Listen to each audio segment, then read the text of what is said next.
Hi there, thank you for joining me again this morning. The story is told about a patient who went to his doctor complaining of pain in several places. The doctor asked him to indicate where it hurt, and he said, well, he pointed to his leg, and he said, my leg, and then to his back, then to his side, and finally to his head. He said, every time I press on these places, it hurts.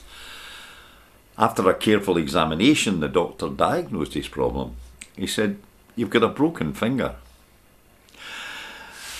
You have a broken finger when all the while the focus was in the places where he touched, his legs, his back, his side, his head, looking in the wrong direction. I sometimes think society today is looking in the wrong direction.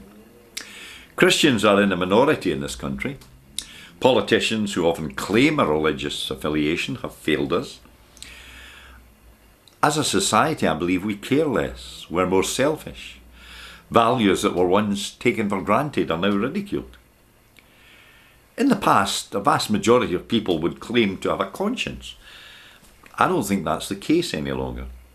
Many think that right and wrong relate simply to what is good or bad for them.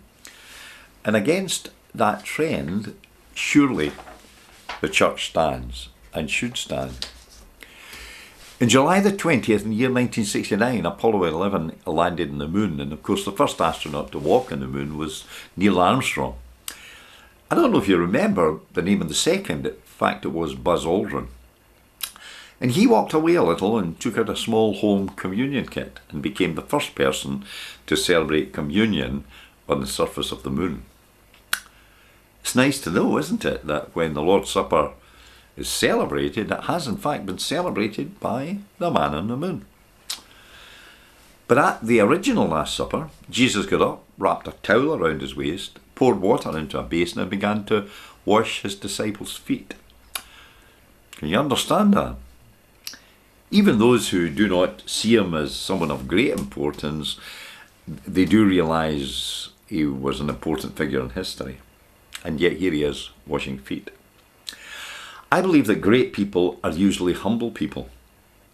They understand that in spite of what they might have done, who they are, they're human and therefore imperfect. Today, in contrast, we worship celebrities, and some of the celebrities we worship are miserable because they can warble a few notes in tune or kick a football. They truly do think that they're somehow better than the rest of us. Well, I want you just to think this morning that the King of Kings, Jesus Christ, one of the most important figures in human history, whether you believe or know it, washed his disciples' feet. And you don't forget something like that. And you and I should remember it as well. We are called to humbly serve.